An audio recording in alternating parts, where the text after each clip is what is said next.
வபரகாத்துஹு. பிஸ்மில்லாஹ், அல்ஹம்துலில்லாஹ், ஸலாத்து வஸ்ஸலாமு அலா ரசூலில்லாஹ். பிள்ளைகள் தியரி சீரீஸில் அடுத்த செக்ஷன் விசை திருப்பம், மொமெண்ட் ஆஃப் ஃபோர்ஸ் என்கிற சம்பந்தமான பாடம். இந்த பாடத்தில் நாங்கள் ஒரு விசையால் எப்படி நாங்கள் ஒரு திருப்பத்தை செய்யலாம். திருப்பம் என்றால் இதில் நீங்கள் புதுசாக யோசிக்கிறது ஒன்றும் இல்லை. சரியோ, திருப்புறது, ஏதாவது ஒரு பொருளை திருப்புறத்துக்கு நம்ம யூஸ் பண்ணுற மெத்தட் என்ன, எப்படி நாங்கள் லேசாக திருப்பலாம், திருப்பணும்னு சொல்லி சொன்னால் நாங்கள் என்ன செய்யணும்ன்றது சம்பந்தமான ஒரு பகுதி. இதில் உள்ள இந்த விசையின் திருப்பத்தில் ஆரம்பமாக நீங்கள் தெரிஞ்சிருக்க வேண்டியது, ஒரு விசையை கொண்டு, ஒரு விசையை வச்சுக்கொண்டு ஒரு பொருளை நாங்கள் அசைக்கலாம். சரி, மூவ் பண்ணலாம். சரி, இது இந்த விசையால் நடக்கக்கூடிய மூவிங் எஃபெக்ட். மூவ் பண்ணலாம், சரி, அசைக்கலாம், அதாவது ஒரு இடத்துல இந்த இடத்துக்கு கொண்டு போகலாம். சரி, அதே நேரம் இந்த பொருளை ஏதாவது ஒரு பொருள் ஏதாவது ஒரு அச்சு பற்றி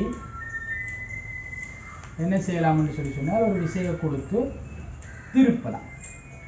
திருப்புறத்துக்கு 2-3 வேர்ட்ஸ் யூஸ் பண்ணுவாங்க. டேர்னிங்கிறதுக்கு நாங்கள் தமிழில் சுழட்டலாம், சரிதானே, சுழற்சி என்ற ஒரு வார்த்தையை பயன்படுத்தலாம்.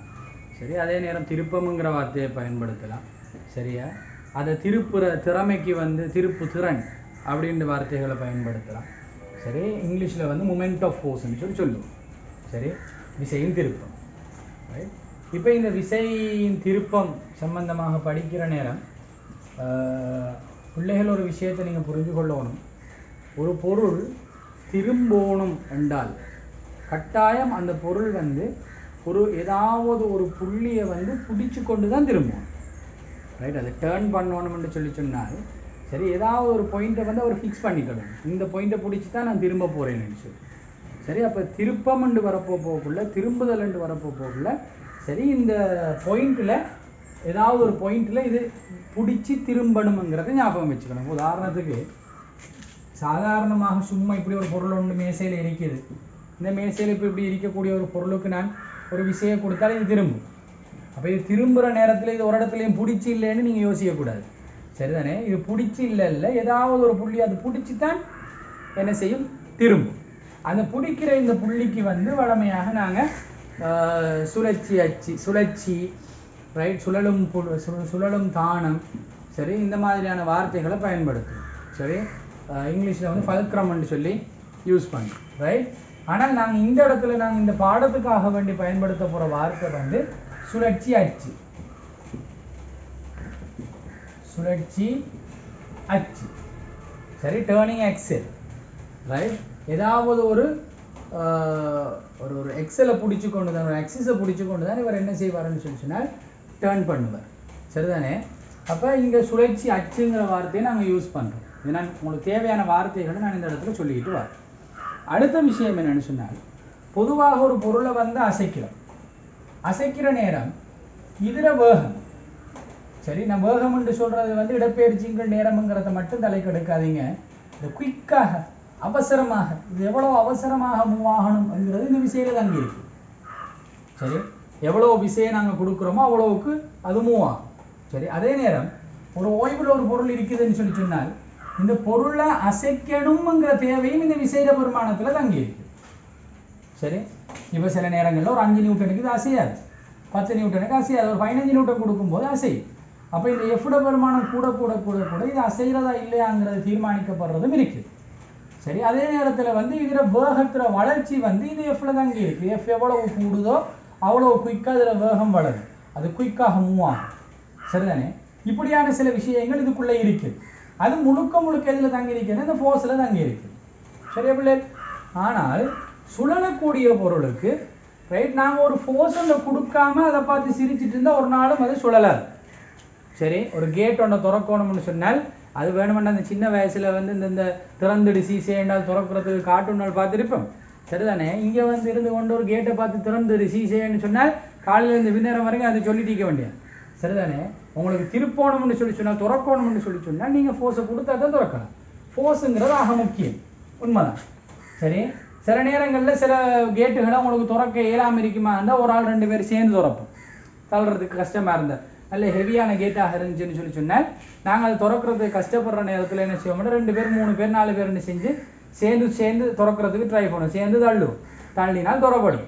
சரிதானே? சில கதவுகள் சில நேரங்களில் சில இடங்களில் இறுகி இருந்தாலும் ஒரு 2-3 பேர் சேர்ந்து தள்ள போக அந்த கதவை திறக்கக்கூடியதாக இருக்கும். ஒரு ஆள் தனியாக தள்ளும் போது அது திறக்க இயலாமல் இருந்தாலும் 2-3 பேர் சேரும்போது அது திறக்க இயலுமாக இருக்கும்.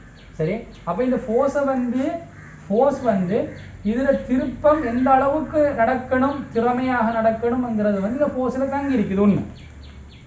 ஆனால் இங்கே வந்து அது ஃபோர்ஸில் மட்டும் தங்கி இருக்கிற மாதிரி இங்கே ஃபோர்ஸில் மட்டும் தங்கி இருக்குதான்னு சொன்னால் இல்லை, இன்னொரு காரணிலையும் தங்கி இருக்கு. இந்த ஃபோர்ஸை நாங்கள் எந்த இடத்துல பிரயோகிக்கிறோம்ங்கிறதுலையும் அது தங்கி இருக்கு. சரிதானே? இப்போ உங்களோட வீட்டில் ஒரு பெரிய திறக்கிற கேட் இருக்குதுன்னு வைங்க. சரி, இதெல்லாம் நாங்கள் செஞ்சு பார்க்கணும் பிள்ளை. சில நேரங்களில் எங்களுக்கு இதை சின்ன கதவுகளில் ஃபீல் பண்ணுறது சில நேரம் கஷ்டமாக இருக்கு. ஆனால் வீட்டில் முன்னுக்கு ஒரு பெரிய கதவு, ஒரு பெரிய கேட் ஒன்று இருக்குதுன்னு வைங்களேன். அந்த பெரிய கேட்டை வந்து நீங்கள் என்ன செய்யுங்கன்னு சொன்னால் அதில் இதான் கேட்டுன்னு வச்சுக்கோங்களேன். இந்த கேட்டோட வந்து ஆக்சஸ் இங்கே இருக்குது, அல்லது இந்த சரநேரம்னு சொல்லுவாங்களே அது இங்கே இருக்குதுன்னு வைங்களேன். நீங்கள் வந்து கேட்டை திறக்கிறதுக்கு ஒரு குறிப்பிட்ட அளவு விசை அதை உங்களுக்கு மேனேஜ் பண்ணலாம். நீங்கள் கொடுக்குற விசையை வந்து உங்களுக்கு மேனேஜ் பண்ணலாம். சரி, குறிப்பிட்ட அளவு விசை, இதுக்கு மேலாம் கொடுக்க மாட்டேன் என்கிற அந்த இதை வந்து உங்களோட அதாவது முயற்சி. சரி, நீங்கள் எவ்வளவுக்கு முயற்சி பண்ணுறீங்க, எவ்வளவுக்கு தள்ளுறீங்க, அந்த தள்ளுகை வந்து ஒரே அளவுக்கு அந்த தள்ளுகையை கொடுத்தால் குறிப்பிட்ட அளவு விசை தான், ஒரே விசையை தான் நீங்கள் கொடுக்க போறீங்கன்னு இருக்கும். அந்த விசையை ஒரு 3 இடத்த செலக்ட் பண்ணிக்கலுங்க உங்களோட கேட்டில். சரி, இந்த சரநேருக்கு பக்கத்தில், அதே நேரம் ஒரு நடுப்புள்ளி மாதிரி ஒரு இடத்துல, சரி, இதை தொங்கும். 3 இடத்துலையும் ஒரே அளவுக்கு ஃபோர்ஸை கொடுத்து பாருங்க. சரிதானே? 3 இடத்துக்கும் ஒரே அளவு ஃபோர்ஸ், எஃப்ங்கிற ஃபோர்ஸை நீங்கள் யூஸ் பண்ணினா 3 இடத்துக்கும் எஃப்ங்கிற ஃபோர்ஸை கொடுத்து பாருங்க. இந்த 3 இடத்துலையும் நீங்கள் கொடுத்த எஃப்பை கொண்டு கேட்டை திறக்கிறதுக்கு ஏழுமாக இருக்கிற தன்மை. சரிதானே? Right, the possibility of opening the gate. சரி, அந்த ஏழுமாக இருக்கிற தன்மைங்கிறது வந்து இடத்துக்கட வித்தியாசப்படும். இந்த இடத்துல வந்து கொஞ்சம் கஷ்டமா இருக்கும் திறக்கிறது இந்த விசையை வச்சுக்கொண்டு. இந்த இடத்துல அதை விட கொஞ்சம் லேசா இருக்கும், இதை விட கொஞ்சம் லேசா இருக்கும். இந்த இடத்துக்கு வரும்போது அதை விட நல்ல லேசா இருக்கும். ஆனா இந்த லேசு கஷ்டம்ங்கிறது தனியே இந்த ஃபோர்ஸ்ல மட்டும் தங்கி இருந்தால், சரி, எப்படி இதுல வேகத்தை வளர்க்கிறது வந்து அல்லது இதை அசைக்க தொடங்குறது வந்து இந்த ஃபோர்ஸ்ல மட்டும் தங்கி இருக்குதோ, அது போல இங்க ஃபோர்ஸ்ல மட்டும் தங்கி இருந்துச்சுன்னு சொன்னால், சரி, தங்கி இருந்திருந்தால் இங்க நீங்க பிரயோகிச்சிருந்தாலும் இங்க பிரயோகிச்சிருந்தாலும் இங்க கொடுத்திருந்தாலும் வந்து கொடுத்த எல்லா இடத்துலையும் என்ன செஞ்சிருக்கணும், அந்த பொருள் வந்து ஒரே மாதிரி திறக்கிறதுக்கு, கேட் வந்து ஒரே மாதிரி திறக்கிறதுக்கு முயற்சி எடுத்திருக்கும். ஆனா இந்த இடத்துல கஷ்டமாக இருக்கும், இதுக்கு அதை விட கொஞ்சம் லேசா இருக்கும், இது இன்னும் லேசாக இருக்கும். சரிதானே? அப்ப இந்த பிரயோகிக்கிற புள்ளியிலையும் இது தங்கி இருக்கு. இது பிரயோகிக்கிற புள்ளியிலேயே தங்கி இருக்குதுன்னு கேட்டால் அந்த இடத்துல தங்கி இருக்கிறதல்ல, அந்த தானம் எவ்வளவு தூரத்துல இந்த ஆக்சிஸ்ல இருந்து இருக்குது, அச்சில இருந்து இருக்குதுங்கிறதுல தங்கி இருக்கு. சரி, இப்போ உதாரணத்துக்கு இவரை நீங்க யோசிச்சீங்கன்னு சொன்னால், இவருக்கும் இடையில இருக்கிற தூரம் d1 என்றால், இங்க பாருங்க இந்த இடத்துல தூரம் வந்து d2 கூட வருது, இந்த இடத்துல தூரம் வந்து d3 அதை விட கூட வருது. சரிதானே? அப்ப இந்த இடத்துல இது மூவ்மெண்ட்ங்கிற மாதிரி, இது வந்து டேர்னிங். மூவ்மெண்ட்ங்கிறது ஃபோர்ஸை வச்சுக்கொண்டு சமாளிக்கிற மாதிரி, டேர்னிங்ங்கிறது தனியா ஃபோர்ஸை வச்சுக்கொண்டு மட்டும் சமாளிக்க இயலாது. இவரால இந்த ஃபோர்ஸால இந்த இடத்துல நம்ம உருவாக்கக்கூடிய டேர்னிங், அதே டேர்னிங்குரிய எஃபெக்டை வந்து நீங்க இந்த இடத்துல கொண்டு வரணும் என்றால் அதை விட கூடுதலான ஃபோர்ஸ் நீங்க யூஸ் பண்ணணும். அப்பதான் சேம் டேர்னிங் எஃபெக்டை கொண்டு வரலாம். நீங்க இப்படி யோசிச்சு பாருங்களேன், கேட்டை திறக்க ஸ்டார்ட் பண்றதுக்கு நீங்க கொடுக்க வேண்டிய ஆக குறைஞ்ச ஃபோர்ஸ் யோசிச்சுக்கோங்களேன். இந்த இடத்துல ஒரு இடத்துல நீங்க என்ன செய்றீங்க, இந்த ஓரத்துல கொண்டு போய் கொடுக்குறீங்க ஒரு குறிப்பிட்ட அளவு ஃபோர்ஸை, அந்த ஃபோர்ஸால அந்த கேட் திறப்படுது. அதே ஃபோர்ஸை கொண்டாந்து இங்க கொடுத்தீங்கன்னு சொன்னா அந்த கேட் திறப்படாது.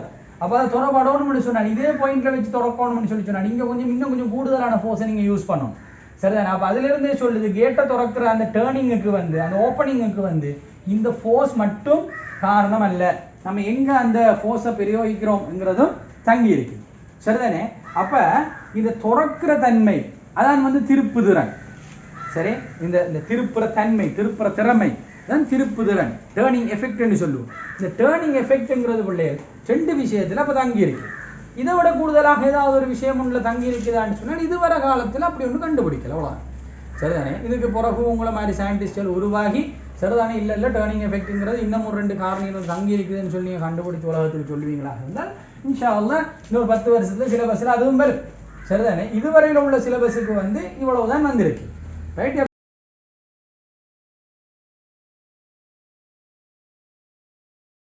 யாராவது திறமை உள்ள பிள்ளைகள் இருந்தால் முயற்சி எடுங்க. இன்ஷா அல்லாஹ் அல்லாஹ் தஆலா லேசாகும். சரிதானே? அப்ப எஃப்ங்கிறதுல வந்து அதாவது டேர்னிங் எஃபெக்ட்ங்கிறது வந்து ரைட், அந்த டேர்னிங் எஃபெக்ட் அல்லது திருப்பு திறன் அல்லது மொமெண்ட் ஆஃப் ஃபோர்ஸ் அல்லது விசையின் திருப்பம் எல்லாம் ஒரே வார்த்தை தான். சரிதானே? இந்த அவ்வளோ வார்த்தைக்கு உரிய அர்த்தத்தை நாங்க என்ன செய்வோம்னா ஜின்னு சொல்லி ஒரு வார்த்தையால ஒரு சொல்ல ஒரு எழுத்தால சிம்பிளைஸ் பண்ணுவோம். சரிதானே? அதுக்கு ஒரு சிம்பிள் கொடுப்போம் ஜி. இந்த திருப்பு திறன் எது எதுல தங்கி இருக்குதுன்னு சொல்லி சொன்னால் விசையில தங்கி இருக்குது. இந்த விசையில எப்படி தங்கி இருக்குது என்றால் விசையை நீங்க கூட்ட கூட்ட திருப்புதிறன் கூடும் என்கிற அந்த நேர்விகித சமனாக இது தங்கி இருக்கு. சரி, அதே நேரம் இந்த திருப்புதிறன் என்று சொல்றது வந்து ரைட் இந்த தூரத்திலையும் தங்கி இருக்குது. எப்படி தங்கி இருக்குது என்றால் நீங்க தூரத்தை கூட்ட கூட்ட திருப்புறது லேசாக இருக்கும், திருப்புற தரமா கூடும். சரிதானே? அப்போ ஒரு குறிப்பிட்ட அளவு ஃபோர்ஸை வச்சுக்கொண்டு நீங்க கூடுதலாக திருப்பணும்னு நினைக்கிறீங்கன்னு சொல்லி சொன்னால் எந்த ஆக்சிஸை பிடிச்சி நீங்க திருப்ப போறீங்களோ அந்த ஆக்சிஸ்ல இருந்து கொஞ்சம் தூரமாக நீங்க திருப்புறது தான் உங்களுக்கு சிறந்தது. சரிதானே? இது நிறைய இடங்கள்ல நீங்க யூஸ் பண்ணலாம் பிள்ளைகள். உதாரணத்துக்கு இது வீடியோ பார்த்துட்டு இருக்கக்கூடிய பிள்ளைகள் கிரிக்கெட்ல இன்ட்ரெஸ்ட் இருப்பீங்க, கிரிக்கெட்ல இன்ட்ரெஸ்ட் உள்ள பிள்ளைகள் இருப்பீங்க. சரிதானே? இப்ப சாதாரணமா ஒரு கிரிக்கெட் பேட் ஒன்று இருக்குதுன்னு வைங்களேன். ஒரு பேட்டை ஒரு பிளேயர் வந்து ஒரு பெட்டை வச்சுட்டு இருக்கிறான்னு வைங்க. சரி, ஒரு பெட்டால அடிக்க போறோம். ஒரு போல் வந்து இப்ப இந்த இடத்துல தான் நான் ஒரு பெட்டை வந்து ஹோல்ட் பண்ண போறேன். சரி, ஒரு போலால கொடுக்கக்கூடிய விசை இந்த இடத்துல போல் வந்து படலாம், இந்த இடத்துல போல் வந்து படலாம், இந்த இடத்துல போல் வந்து படலாம். சரிதானே? இப்ப இந்த இடத்துல போல் வந்து படுற நேரம், இந்த இடத்துல படுற நேரம் இவர் இங்க பிடிச்சிட்டு இருக்கிறதுனால சரிதானே பெட் வந்து திரும்புறதுக்கான வாய்ப்பு இருக்கு. அதே திரும்புறதுக்கான வாய்ப்பு இங்கேயும் இருக்கு, அதே திரும்புறதுக்கான வாய்ப்பு இங்கேயும் இருக்கு. சரி, திரும்புறதுக்கான வாய்ப்பு ஆக குறைவாக இருக்கிறது இந்த இடத்துல, பெட் திரும்புறதுக்கான வாய்ப்பு இந்த இடத்துல ஆக கூடுதலாக இருக்கு, பெட் திரும்புறதுக்கான வாய்ப்பு. சரிதானே? அதே இது போல் படுற நேரம், இது போல் வந்து அடிக்கிற நேரத்துல போல் அடிக்கிற நேரம் இங்க இருந்து ஒரு ஃபோர்ஸை கொடுக்கறதுக்கு நாங்க எடுக்கிற முயற்சி, இங்க இருந்து ஒரு ஃபோர்ஸை கொடுக்கறது, இங்க இருந்து ஒரு ஃபோர்ஸை கொடுக்கறது, இதெல்லாம் இந்த இடத்துல நடக்க போகுது. பட்டு தெரிக்கிற நேரம், பட்டு திரும்பி போற நேரத்துல வந்து சரி அந்த பொருளுக்கு கொடுக்குற ஃபோர்ஸ்ங்கிறது இந்த இடத்துல போல் வார வேகத்துல தங்கி இருக்கு. சரி, அப்ப இந்த இடத்துல வந்து போல் பட்டுச்சுன்னு சொல்லி சொன்னால் சில நேரங்களில் இவர் பின்னுக்கு போறதுக்கான வாய்ப்பு கூடும். சரி, டக்குன்னு பின்னுக்கு ஆகிறதுக்கான வாய்ப்பு கூடும். இந்த இடத்துல பட்டால் பின்னுக்கு ஆகிறதுக்கான வாய்ப்பு குறைவு. ஆனா இந்த இடத்துல பட்டால் இவரால அந்த போலை சமாளிச்சு மிச்சம் தூரத்துக்கு அடிக்கிறது கஷ்டம். ஆனால் இந்த தொங்கல்ல பட்டுச்சுன்னு சொல்லி சொன்னால் இவருக்கு சமாளிக்கலாம். ஆனால் இந்த பெட் வந்து பின்னுக்காகிறத இவருக்கு சில நேரங்கள்ல இந்த இடத்துல பிடிச்சு கொண்டு சமாளிக்கிறது கஷ்டமாக இருக்கு. சரிதானே? அப்ப இந்த ரெண்டுக்கும் இடையில ஏதாவது ஒரு பொசிஷனை வந்து இவர் செலக்ட் பண்ணி கொள்ளணும் எப்பயுமே போல் வந்து படுறது. இப்படியெல்லாம் யோசிச்சு தான் கிரிக்கெட் வந்து விளையாடுற நேரத்தில் ஒரு பேட்ஸ்மேன் வந்து யோசிச்சு விளையாடும்.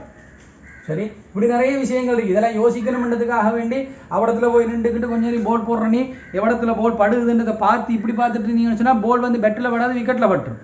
சரிதானே? அப்படியால நான் சொல்றேன். ரைட், நீங்க பெட் பண்ற நேரத்துல விளையாடுற நேரத்துல நல்ல எக்ஸ்பீரியன்ஸ் உள்ள பிளேயராக இருந்தால் எக்ஸ்பீரியன்ஸ் கூட கூட கூட கூட உங்களோட கைக்கு அந்த பிசிக்ஸ் வழங்கும், மூளைக்கு போய் வரணும்ன்ற தேவை ஒன்று இருக்காது. சரிதானே?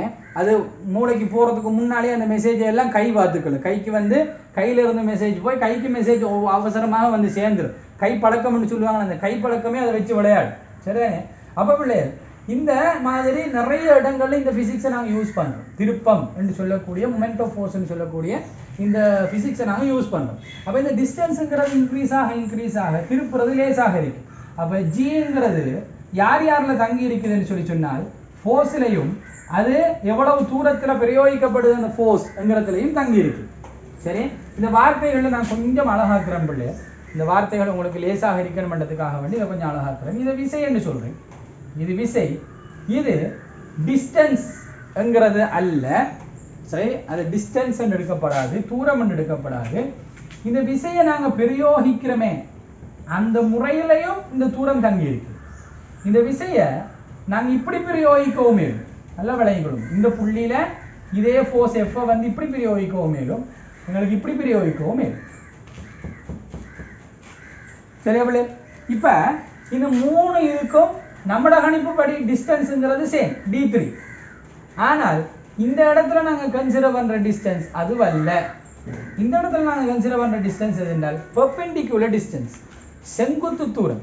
எதிர செங்குத்து தூரம் இந்த ஃபோர்ஸ் இருக்குதே, இந்த ஃபோர்ஸை பிரயோகிக்கிற இந்த லைன் ஃபோர்ஸ் லைன், இந்த ஃபோர்ஸ் லைனுக்கும் பல்க்ரமுக்கும் அதாவது சுழற்சி தானத்துக்கும் இடையில இருக்கக்கூடிய செங்குத்து தூரம். இப்போ நாங்கள் ஃபோர்ஸை இப்படி பிரயோகிச்சோம்னு சொல்லி சொன்னால் இந்த ஃபோர்ஸ் இப்படி தான், இந்த ஃபோர்ஸ் லைன் இப்படி தான் போகுது. சரி, இந்த ஃபோர்ஸ் லைனுக்கும் இந்த இந்த பல்க்ரமுக்கும் இடையில இது எல்லாமே தூரம் தான், எல்லாம் தூரம் தான். ஆனால் செங்குத்து தூரம் மிக குறுகிய தூரம் எதா இருக்கும், இதுவாகத்தான் இருக்கு. அப்ப இந்த தூரம் dx தான் நாங்கள் எடுக்கணும், ஞாபகம் வச்சுக்கணும். சரி, அதே மாதிரி இந்த ஃபோர்ஸ் எடுத்தீங்கன்னு சொல்லி சொன்னால் இந்த ஃபோர்ஸ் லைனுக்கு சரி இதுவும் தூரம், இதுவும் தூரம், இதுவும் தூரம், இதுவும் தூரம் தான். சரி, ஆனால் செங்குத்து தூரம்ங்கிறது இங்க இருக்குது, இந்த dyங்கிறது. சரி, அதைத்தான் நாங்கள் இந்த இடத்துல யோசிக்கணும். இந்த dyங்கிறது டிக்ரீஸ் ஆக எங்களுக்கு என்ன செய்யலாம்னு சொன்னால் g வந்து இன்க்ரீஸ் பண்ணலாம். அப்படின்னா சாரி dy வந்து இன்க்ரீஸ் ஆக சரிதான், இந்த g வந்து எங்களுக்கு இன்க்ரீஸ் பண்ணலாம். சரியா? அப்ப இந்த மாதிரி ஒரு கதவை இப்படி திறக்கிறது லேசா அல்லது இப்படி திறக்கிறது லேசா அல்லது இப்படி திறக்கிறது லேசா என்று கேட்டால் இப்படி திறக்கிறது தான் லேஸ். ஏன்? செங்குத்து தூரம்ங்கிறது இங்கதான் கூடுதலாக வரப்போகுது இந்த ரெண்டு சிச்சுவேஷனையும் விட. சரி, தனியா இருந்து யோசிச்சு பாருங்க. ரைட், இதுல இருந்து நாங்க ஒரு சமன்பாடு டிரைவ் பண்றோம், g is equal to f into d. சரியா பிள்ளை? இந்த வார்த்தைகளை கொஞ்சம் ஒழுங்குபடுத்திக்கோங்க. gங்கிறது திருப்பம், விசையின் திருப்பம். சரி, moment of force is equal to fங்கிறது வந்து இந்த பிரயோகித்த விசை, ஃபோர்ஸ் அப்ளைட். இந்த d என்று சொல்றது வந்து என்னது, விசை கோட்டிக்கும் சுழற்சி தானத்துக்கும் இடையிலான செங்குத்து தூரம், விசை கோட்டிற்கும் சுழற்சி தானத்துக்கும் இடையிலான செங்குத்து தூரம். Right, the shortest distance between the force line and the fulcrum. சரியா? அல்லது perpendicular distance between force line and the fulcrum. சரி, இப்படி இதை டிஃபைன் பண்ணிக்கொள்ளும். சரியா? நோட்ஸ் எழுதிக்கொள்ளும். விசையின் திருப்பம்னு சொல்லி தலையணும் போச்சு. கீழே எழுதிக்கொள்ளுங்க பிள்ளைகள்.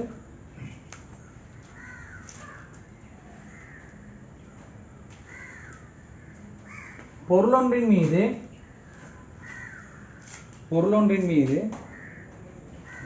விசை ஒன்றை பிரயோகிக்கும் போது, பொருளொன்றின் மீது விசை ஒன்றை பிரயோகிக்கும்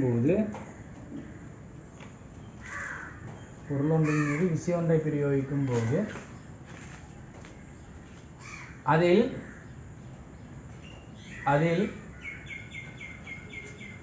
அசைவு மூவ்மெண்ட், அசைவு ஏற்படுவதை போன்று திருப்பமும் ஏற்படலாம்.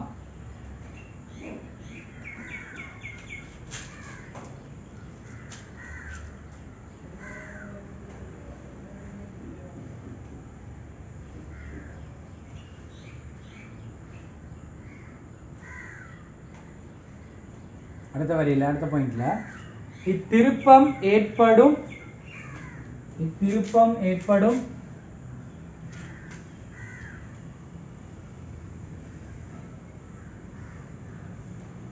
தன்மை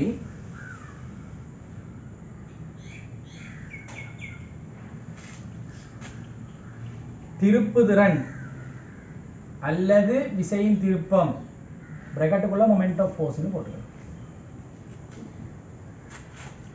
என கொள்ளப்படுகின்றது.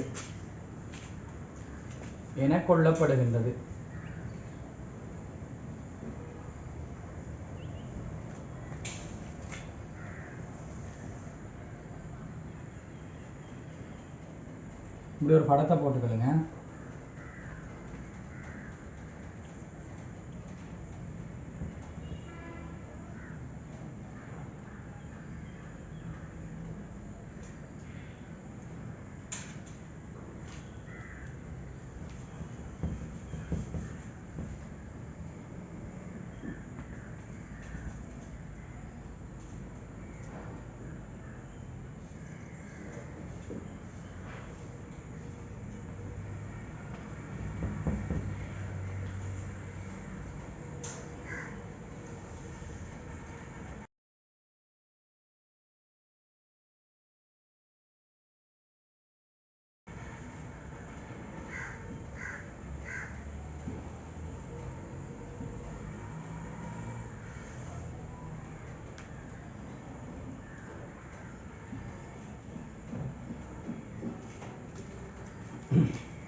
அடுத்த வரையில கீழே எழுதிக்கொள்ளுங்க. திருப்புதிறனானது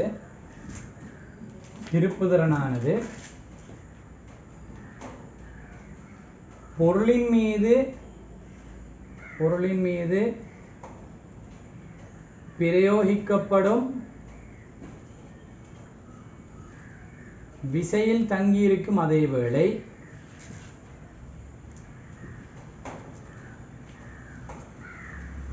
அவ்விசை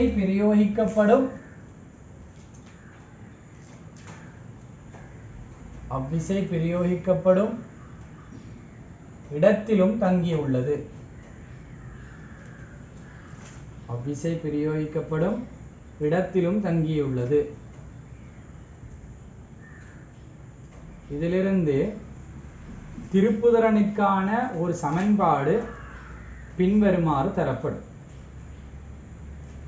திருப்புதிறனுக்கான ஒரு சமன்பாடு பின்வருமாறு தரப்படும்.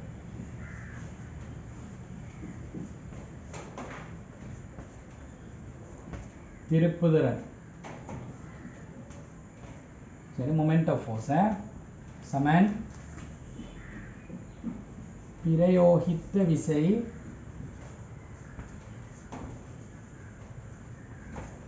பெற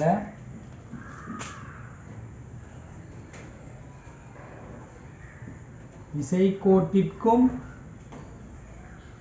சுழற்சி தானத்திற்கும் இடையிலுள்ள செங்குத்து தூரம்.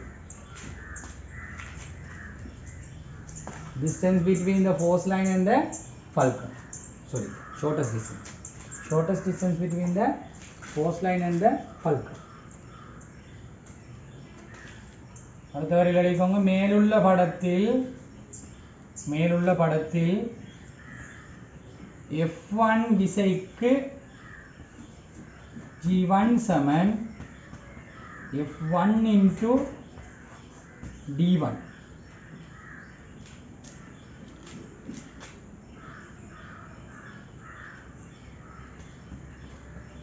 F2 விசையானது அடுத்த வரையில F2 விசையானது F1 பிரயோகிக்கப்பட்ட புள்ளியிலேயே பிரயோகிக்கப்படினும்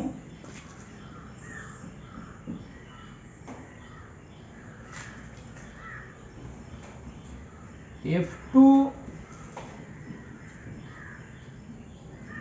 இனால் ஏற்படும் திருப்பம்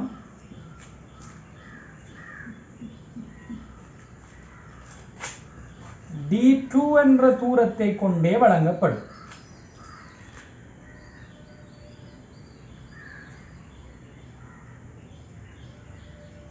ஏனென்றால்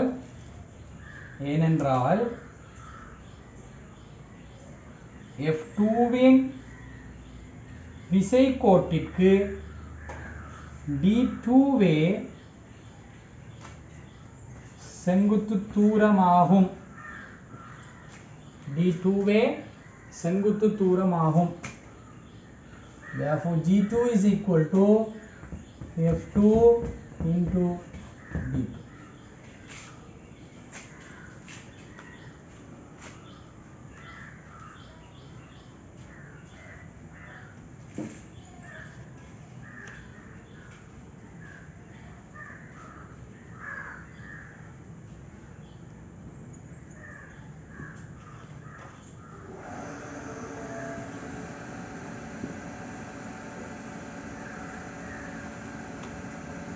சரியா பிள்ளை? ரைட். இப்போ அடுத்தது எழுதிக்கொள்ளுங்க.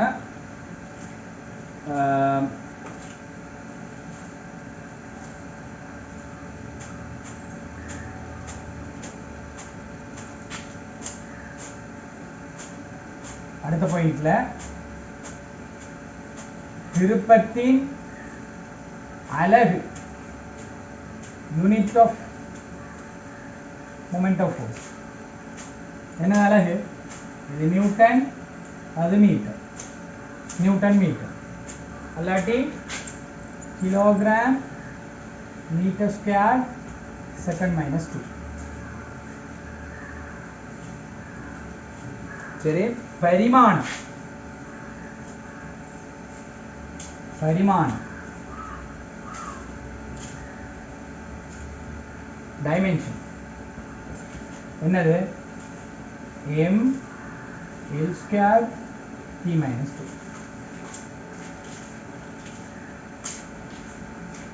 அடுத்த ஒரு நோட் ஒன்று போடுங்க. இந்த விசையின் திருப்பம்ங்கிற ஒரு பிசிக்கல் குவான்டிட்டி, ஒரு பௌதிக கணியம். சரி, அப்ப இந்த பிசிக்கல் குவான்டிட்டி வந்து என்னது எண்ணிக்கணியமா காவிக்கணியமா வெக்டரா ஸ்கேலரா என்று கேட்டால் இது ஒரு ஸ்கேலர் குவான்டிட்டி. சரி, இப்போ ஸ்கேலர் குவான்டிட்டின்னு வர்ற நேரம் வெக்டர் குவான்டிட்டி காவிக்கணியம். சரி, அப்போ காவிக்கணியம் என்று வரும்போது கட்டாயம் பருமனும் ஈக்கணும் திசையும் இருக்கும். இப்போ நமக்கு தெரியும் பருமன், இதில் பருமன் என்னென்னு கேட்டால் நம்ம கொடுக்கக்கூடிய விசை, ரைட், அது தர இந்த d2, சரி, அது d1 டிஸ்டன்ஸ், அதான் இதில் பருமன். சரி, பருமனை கண்டுபிடிக்கிறது வழி தெரியும், பருமன் தெரியும். சரியா? அதே மாதிரி திசை, இப்போ நீங்கள் ஓலவெல்ல படிக்கிற நேரம் இதுக்கு ஒரு திசை கொடுத்துருப்பீங்க. இது திசை கொடுக்குற நேரம் எப்படி திசை கொடுப்பீங்கன்னு சொல்லி சொன்னால் clockwise anti clock wise என்று கொடுப்பீங்க. கடிகாரத்தில் திசை, முரண் கடிகார திசை, சரிதானே? Clockwise anti clock wise என்று சொல்லி கொடுத்துருப்பீங்க.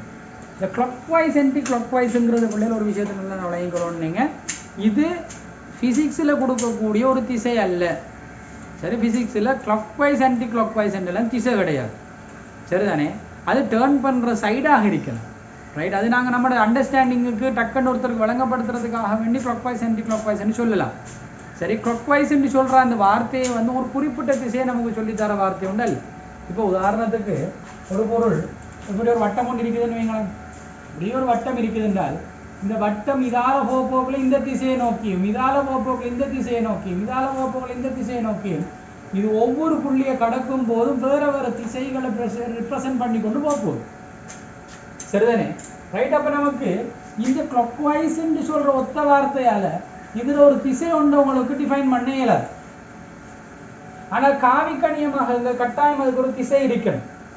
அதனால இந்த மாதிரியான சிச்சுவேஷன்ஸ், சுழலக்கூடிய பொருட்கள், சுத்தக்கூடிய பொருட்கள், இந்த மாதிரியான ஆட்களுக்கு நாங்கள் பொதுவாகவே திசை கொடுக்கணும். அதோட சம்பந்தப்பட்ட பிசிக்கல் குவான்டிட்டிஸ் இருக்கு, அதோட சம்பந்தப்பட்ட பிசிக்கல் குவான்டிட்டிஸ் அதுகளுக்கு மட்டும் நாங்கள் திசை கொடுக்குற நேரத்தில், அது வெக்டராக இருந்தால் திசை கொடுக்குற நேரத்தில், சரிதானே, வலது கையுடைய தக்கை திருகு விதி என்ற ஒரு விதி, சரி, காக்ஸ்க்ரூ லோ, ரைட் ஹேண்ட் அந்த காக்ஸ்க்ரூ லோன்னு சொல்ற அந்த லோவை தான் நாங்கள் எப்பயும் யூஸ் பண்ணுறோம்.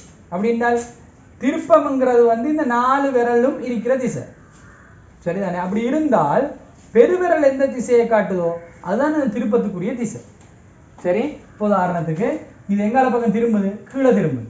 அப்போ கீழுக்கு இதை இப்படி நீங்கள் திரும்புகிற சைடுக்கு இதை மடித்து பிடிச்சால் பெருவிரல் எங்கே காட்டுது, இந்த தாளுக்கு உள்ளுக்கு காட்டுது, போர்டுக்கு உள்ளுக்கு காட்டுது. சரி, அப்போ இந்த போர்டுக்கு உள்ளுக்கு தான் அதில் திசை இருக்கு. இதே இது வந்து இப்படி மேலே திரும்புதுன்னா, மேலே சுத்தினோம்னு சொன்னால் இப்படித்தானே சுத்துறதுனால இந்த விரல் எங்கே பாயிண்ட் பண்ணுது, தாளுக்கு வெளியில். அப்போ இந்த தாளுக்கு வெளியில தான் அதில் திசை இருக்கு. அப்போ திசைங்கிறது வந்து இந்த சுத்தக்கூடிய பொருள்களுக்கு பொதுவாக இந்த காக்ஸ்க்ரூ லோவை வச்சு கொண்டு தான் நாங்கள் திசை சொல்றது. அப்போ இப்போ யோசிச்சு பாருங்க, இது இந்த வலஞ்சுழியாக சுத்தும் வரையில, இந்த கிளாக் வைஸ் இப்படி சுத்து கொண்டே இருக்கும் வரையில, சரிதானே, சுத்தி முடியும் வரைக்கும் எந்த பக்கம் எவ்வளவு தூரத்துக்கு எத்தனை தரம் சுத்தினாலும் பிரச்சனை இல்லை, உள்ளுக்கு ஒரே திசையில தான் அதில் திசை பாயிண்ட் பண்ணப்பட்டு கொண்டே இருக்கு, சரிதானே? இந்த இடஞ்சுழியில வரும்போது இது எவ்வளவுதான் சுத்தினாலும் பிரச்சனை இல்லை, சரிதானே? கிளாக் இந்த அதாவது தாளுக்கு வெளியில இந்த பெருவிரல் வந்து பாயிண்ட் பண்ற இந்த வெளியில தான் என்ன செய்ய போகுது, திசை இருக்க போகுது, சரிதானே பிள்ளை? அப்ப இந்த மாதிரியான இதுகளுக்கு திசை சொல்ற நேரம் வலது கை தக்கை திருகு விதி, ரைட் ஹேண்ட் காக்ஸ்க்ரூ லோ, அதை நாங்கள் யூஸ் பண்ணிக்கொள்றோம், சரிதானே? அப்ப நோட்ல எழுதிக்கொள்ளும். விசையின் திருப்பமானது ஒரு காவிக்கணியம்.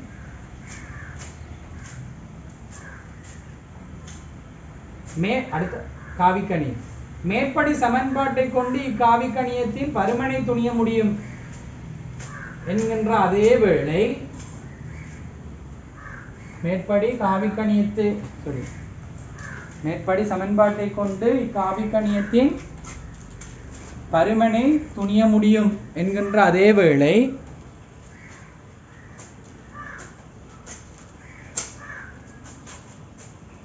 வலது கை தக்கை திருகு விதி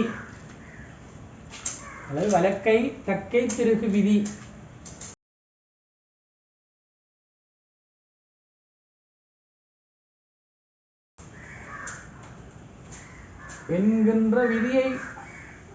என்கின்ற விதியை கொண்டு திசையையும்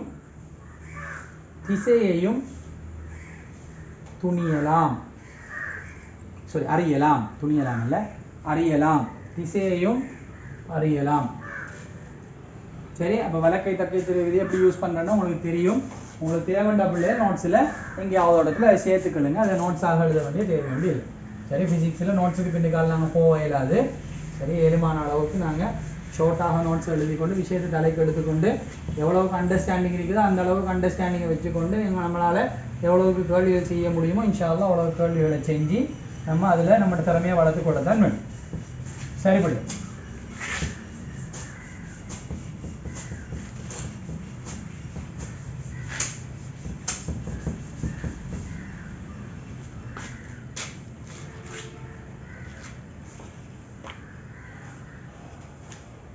அடுத்த தலையங்கம் போடுங்க.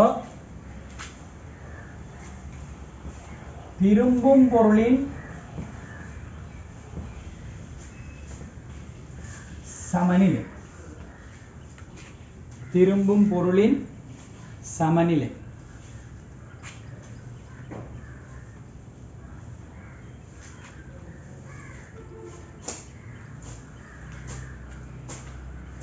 இப்படி ஒரு பொருள் இருக்குதுன்னு வைங்களேன். நம்ம ஒரு ஃபோர்ஸோட கொடுத்து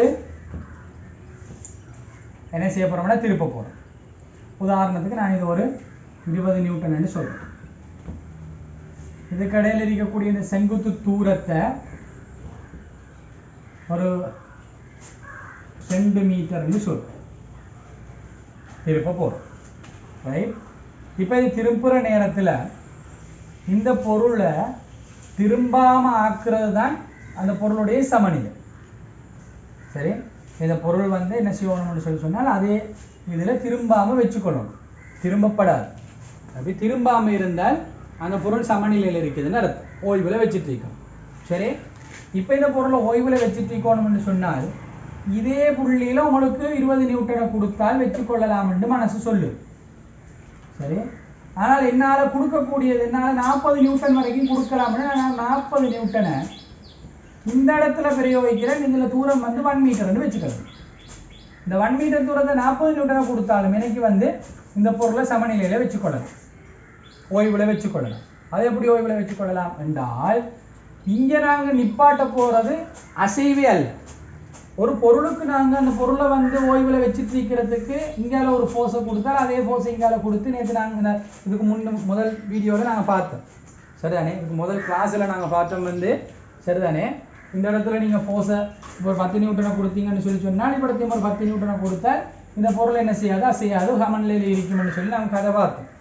சரிதானே? இப்போ இந்த இடத்துல இந்த பொருளை அசைய விடாம பண்றதுக்காகத்தான் இந்த 2 விசைகளும் சமநிலைக்காக வேண்டி வேலை செய்யும். ஆனால் இந்த இடத்துல வந்து அசைய விடாமல் இருக்கிறதுக்கு அல்ல, திரும்ப விடாமல் இருக்கணும். ஏன்னா திரும்பும் பொருளாகத்தான் நாங்கள் இப்போ பார்க்க போறோம். திரும்புற பொருளை சமநிலையில வச்சுட்டு இருக்கணும் என்றால் திரும்புறத நிப்பாட்டணும். சரி, இங்கால பக்கமே எவ்வளவுக்கு திருப்பினமோ அதே அளவுக்கு அங்காலையும் திருப்பணும். அப்படின்னா இங்கால எவ்வளவு திருப்பம் இருந்துச்சோ அவ்வளவுக்குரிய திருப்பத்தை அங்கால பக்கம் கொடுக்கணும். அப்ப கிளாக் வைஸ்ல இருக்கக்கூடிய ஜி அது ஆன்டி கிளாக் வைஸ் ஜிக்கு ஈக்குவலா இருக்கணும். அல்லது தாளுக்கு உள்ளுக்குள்ள ஜி தாளுக்கு வெளியில இருக்கிற ஜிக்கு சமனா இருக்கணும். ஜி நீங்க அதை வழங்கிக் கொள்ளுங்க. சரிதானே? ரைட். இந்த இடத்துல ஜி என்ன 20 தரை 2. சரி, அப்ப 1 மீட்டர்ல அதே ஜியை கொண்டு வரணும்னு சொல்லி சொன்னால் நீங்க 40 பிரயோகிச்சால் தான் அதை செய்யலாம். சரி, அதனாலதான் இந்த இடத்துல 40 நியூட்டன் நீங்க பிரயோகிக்கணும்னு சொன்னேன். சரியான பிள்ளைகள். அப்ப இந்த பொருளோட சமநிலையில திரும்பும் பொருளோட சமநிலையை கொண்டு வரணும்னு சொல்லி சொன்னால் சரி, திருப்பம் வந்து என்னவா இருக்கணும், 2 திசையிலையும் சமனாக இருக்கணும். சரி, இதை நாங்க ஒரு லேசான ஒரு டேர்ம்ல சொல்றேன்னு சொன்னால் இப்படி சொல்லலாம். இப்படி யோசிச்சு பாருங்க நம்மளே. சரி, இந்த மாதிரி இப்ப நான் சொல்ற மாதிரி யோசிச்சு பாருங்க. ரைட். இப்ப இதுக்கு வந்து ஜி வந்து இங்கால பக்கம், இதுல ஜி இங்கால பக்கம். இந்த திருப்பங்கள் இந்த பொருளின் மீது தாக்கக்கூடிய திருப்பங்களுடைய கூட்டுத்தொகை என்ற ஒரு கூட்டுத்தொகையை நான் எடுக்க போறேன். சரிதானே? திருப்பங்களின் கூட்டுத்தொகை. இப்படி திருப்பங்களின் கூட்டுத்தொகை. சரிதானே? கூட்டுத்தொகை சமம். இப்ப நாம இதை கூட்டணும்னு சொன்னால் நல்ல ஞாபகம் வச்சுக்கொள்ளுங்க. இது ஒரு காவிக்கணியங்கள் ரெண்ட கூட்ட போறோம். இங்க வர திருப்பமும் காவிக்கணி. அப்ப ரெண்டுமே காவிக்கணியங்களை கூட்டுற நேரம், வெக்டர்ஸ் கூட்டுற நேரம் டிரெக்ஷன் ஆக முக்கியம். வெக்டர் அடிஷன்ல டிரெக்ஷன் ஆக முக்கியம். அப்ப டிரெக்ஷன்ல வந்து நாங்க உண்டோ இந்த கூட்டலை வந்து இந்த டிரெக்ஷன்ல செய்யணும் அல்லது மற்ற டிரெக்ஷன்ல செய்யணும். சோ இந்த டிரெக்ஷன்ல செய்யும். மேலே இருக்கிற இந்த திருப்பம் எந்த டிரெக்ஷன்ல இருக்கு? இந்த டிரெக்ஷன்ல. நான் இந்த கிளாக்வைஸ் ஆன்டி கிளாக்வைஸ் தவிர்த்து கொள்றேன். சரிதானே? உள்ளுக்கு எடுக்கிறேன். தாளுக்கு உள்ளுக்கு இப்படி வரப்போ கூட தாளுக்கு உள்ளுக்கு. சரிதானே? இந்த திருப்பத்தை நான் கூட்ட போறேன். எல்லா கூட்டலையும் உள்ளுக்கு தான் செய்ய போறேன். இந்த மேலே இருக்கிற திருப்பம், மேலே இருக்கிற டர்னிங் எஃபெக்ட் வந்து 20 × 2. அது எந்த டிரெக்ஷன்ல இருக்குது? இந்த டிரெக்ஷன்ல தாளுக்கு உள்ளுக்கு. ரைட். அப்ப அது ஓகே, அது பாசிட்டிவ். சரிதானே? பிளஸ். இப்ப அடுத்தது கூட்டல் நான் பிரேக்கெட் பண்ணி போறேன். அடுத்தது இங்கால பக்கம் தாளுக்கு வெளியில. ஆனா நாங்க கூட்டல் செய்யறது தாளுக்கு உள்ளுக்கு. சரிதானே? அப்ப இந்த வெளியில இருக்கிற திருப்பத்தை உள்ளுக்குன்னு மாத்த போக்குள்ள நம்ம செய்ய வேண்டிய ஒரு சிம்பிள் வேலை -1 போட்டுருக்கோம். சரி, யாருக்கு? 40 × 1. சரி, அப்ப இது சமன் 40 - 40 என்று வரும். அது சமன் 0 என்று வரும். அப்ப ஒரு பொருள் சமநிலையில் இருக்குது. சமநிலையில் இருக்குமா நமக்கு தெரியும். ஒரு பொருள் சமநிலையில் இருக்குமா, திரும்பும் பொருள் ஒன்று சமநிலையில் இருக்குமாக இருந்தால் சரி, ஏதாவது ஒரு திசை பற்றி, அதே மறக்கக்கூடாது, ஏதாவது ஒரு திசை பற்றி திருப்பங்களின் கூட்டுத்தொகை 0 இருத்தல் வேண்டும். இதான் அதுக்குரிய நிபந்தனை. சரிதானே? அதை எழுதினீங்கன்னா சரி. ரைட். எழுதி கொள்ளுங்க. திரும்பும் பொருள் ஒன்று சமநிலையில் இருக்குமாயின் யாதாயினும் ஒரு திசை பற்றி அப்பொருள் மீது உள்ள அனைத்து திருப்பங்களினதும் கூட்டுத்தொகை, அனைத்து விசைகளினதும் திருப்பங்களின் கூட்டுத்தொகை, அப்படி அனைத்து விசைகளினதும் திருப்பங்களின் கூட்டுத்தொகை 0 இருத்தல் வேண்டும்.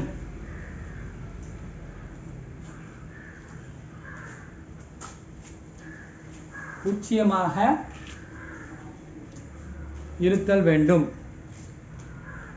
திரும்பும் பொருள் ஒன்று சமநிலையில் இருக்க வேண்டுமாயின் யாதாயினும் ஒரு திசை பற்றி அப்பொருளின் மீது தொழிற்படும் அனைத்து விசைகளினதும் திருப்பங்களின் கூட்டுத்தொகை 0 இருத்தல் வேண்டும்.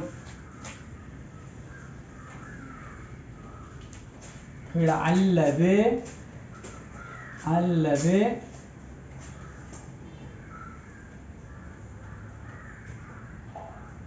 சொல்லிட்டு G = G ன்னு போடணும். தாளுக்கு உள்ளுக்கு G, சரி, தாளுக்கு வெளியில G க்கு சமனாக இருக்கும். அல்லது மேல் நோக்கின G கீழ் நோக்கின G க்கு ஈக்குவலாக இருக்கும். மேல் நோக்கி கீழ் நோக்கி. சரி, இப்படி ஒரு பொருளை தந்து போட்டுட்டு சரி அந்த பொருளை வந்து வேற மாதிரி சுத்தி காட்டினான்னு சொல்லி சொன்னேன். சரி, இப்படி சுத்தி காட்டினா இந்த ஆக்சிஸை பிடிச்சி சுத்தி காட்டினால் உங்களுக்கு இந்த காக் ஸ்க்ரூலோங்கிறது மேலே தான் வரப்போகுது. சரி, திசை மேலே திசை கீழே வரத்தான் செய்யும். அப்படி ஏதோ திசை எதிரெதிர் திசையில் இருக்கக்கூடிய ஜீஸ் வந்து ஈக்குவலாக இருக்கும். ஈக்குவேட் பண்ணினால் சரி. சரிதானே பிள்ளை? ரைட். இப்போ ஒரு ஆள் பாத்ரூம்ல இருக்கிற நேரத்தில் அவசரமாக ஒருத்தர் ஓடி வந்து பாத்ரூம் கதவை திறந்தாலும் அந்த இடத்துலையும் நம்ம சமப்படுத்த போகிறது விஷயம் இல்லை, ஜியை தான். சரி, அதை ஒரு வாளியை கொண்டும் சமப்படுத்தலாம், சரநேர்வை கொண்டும் சமப்படுத்தலாம். ரைட். இதுகளெல்லாம் வாழ்க்கையில் அடிக்கடி வந்து போகக்கூடிய விஷயங்கள். சரி, சரியாக படித்து வச்சு கொடுங்க. எங்கேயாவது ஒரு இடத்துல குறைஞ்ச மானத்தையாவது பாதுகாக்கும். சரி விடு. அடுத்த பகுதி இதில் நிறைய கேள்விகள் இருக்குது. கொஸ்டின் சீரீஸ் நாங்கள் செய்ய போகல. இன்ஷா அல்லாஹ் இந்த கேள்விகளை செய்வோம். சரி, நான் கேள்விகளை இக்னோர் பண்ணிட்டு போகிறேன்.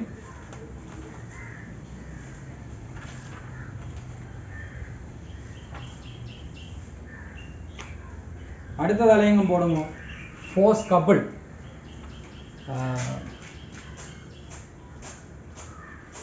விசை இணை.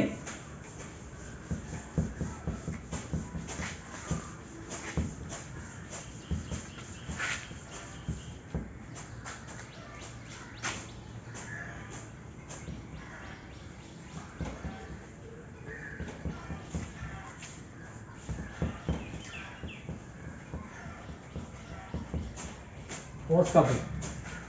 இதுபோல ஒரு பொருளுக்கு ஒரே டைம்ல நாங்க ரெண்டு விசையை பிரயோகிச்சு அந்த பொருளை சுத்துற ஒரு சந்தர்ப்பம். சரிதானே? இது ஃபோர்ஸ் எஃப்ஐயும் இந்த இடத்துல ஃபோர்ஸ் எஃப்ஐயும் கொடுத்தோம்னு சொல்லி சொன்னால் ரைட், ஒரே விசையை கொடுத்து இப்படி ரெண்டு பொருளை சுற்றுற சந்தர்ப்பங்கள். உதாரணத்துக்கு ஸ்டியரிங் வீலை சுற்றுறது, பைக்கிட இந்த என்னது ஹேண்டில் சுற்றுறது, இப்படி சுற்றுறது, டப்பை நாங்கள் திறக்கிறதுக்கு யூஸ் பண்ணுற அந்த அந்த ஃபோர்ஸ். சரி, இது எல்லாம் வந்து இதுக்கான எக்ஸாம்பிள். இந்த மாதிரி நாங்கள் சில இடங்களில் ஒரு சைடை மட்டும் சுற்றுறது போதாததுக்கு ரெண்டு சைடையும் சேர்த்து சுற்றுறதுக்கு நாங்கள் சில மெக்கானிசம் செஞ்சு வச்சுருக்கோம். அப்படி செய்கிறது நல்ல. இப்போ சில இடங்களில் வந்து எப்படி இருக்கும்னு சொல்லி சொன்னால், இப்போ ஒரு ஒரு கேட் வேல்வ் இருக்கும், அந்த வேல்வ் வந்து ஒரு சைடை மட்டும் இப்படி பிடிச்சி சுற்றுறது. அப்போ ஒரு சைடை பிடிச்சி சுற்றுறது கொஞ்சம் கஷ்டமாக இருக்குது, ரெண்டு சைடையும் பிடிச்சி சுற்ற போகல லேஸாக இருக்குது. சரி, அப்போ அந்த ஃபோர்ஸ் கப்புள்ங்கிற அந்த கன்செப்டை யூஸ் பண்ணி நமக்கு திறக்கிறது லேஸாக இருக்குது. ஏன் லேஸாக இருக்கும் என்றால், பிள்ளைகள் பாருங்க, இந்த இடத்துல வந்து இந்த ஃபோர்ஸால் ஒரு திருப்பம் ஒன்று கிடைக்கும். அதே மாதிரிமா இந்த ஃபோர்ஸாலேயும் ஒரு திருப்பம் கிடைக்கும்.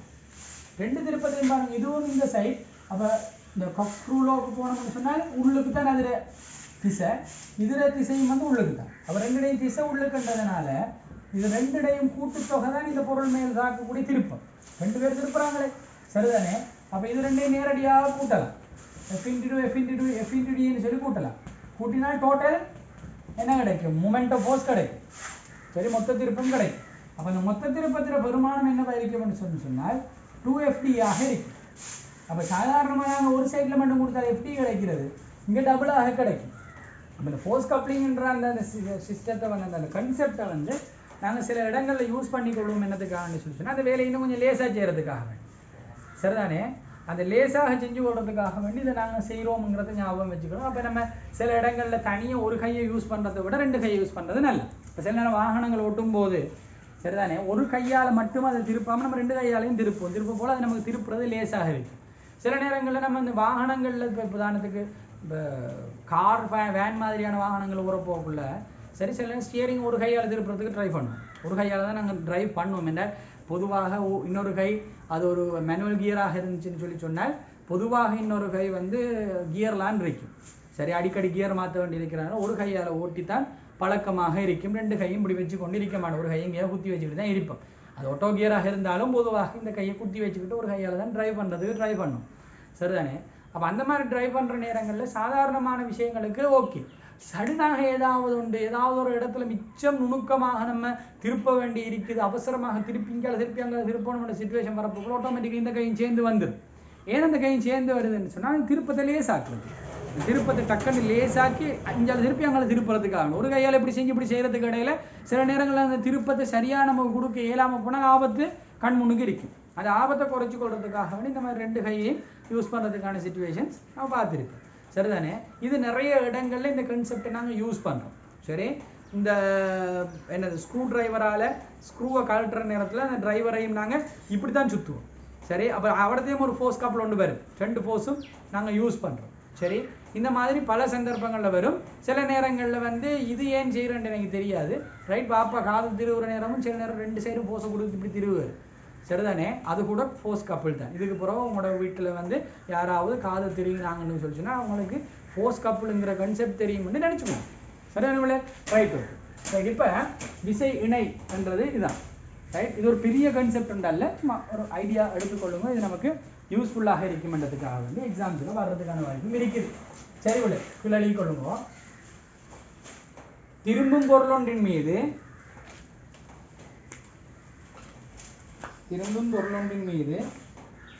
ஒரே சந்தர்ப்பத்தில்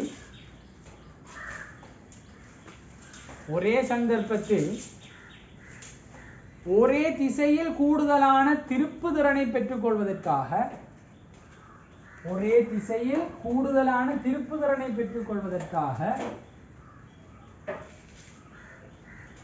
எதிரெதிர் பக்கங்களில், திசைகளில் அல்ல, எதிரெதிர் பக்கங்களில்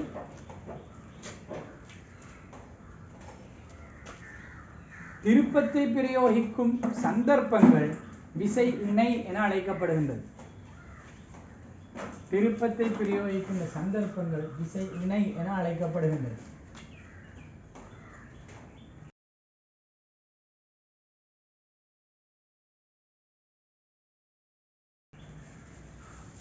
இங்கே பெறப்படும் திருப்பு திறன்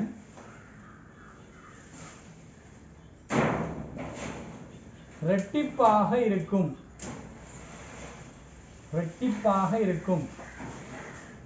வந்துட்டு தடத்தோட இந்த சமன்பாடு எழுதிக்கணும்.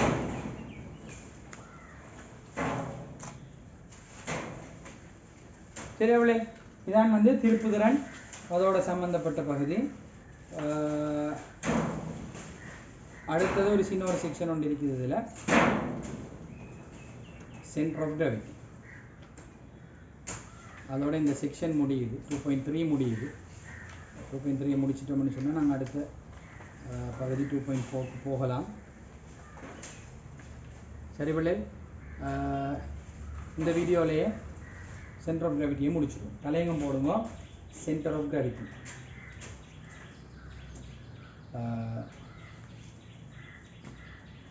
புவியீர்ப்பு மையம்.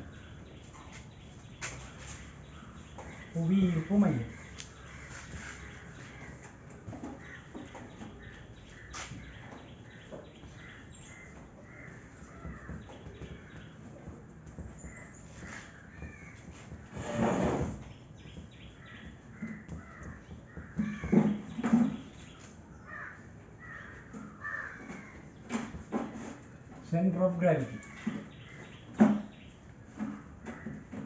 சரி பிள்ளை, அவதானிச்சுங்க.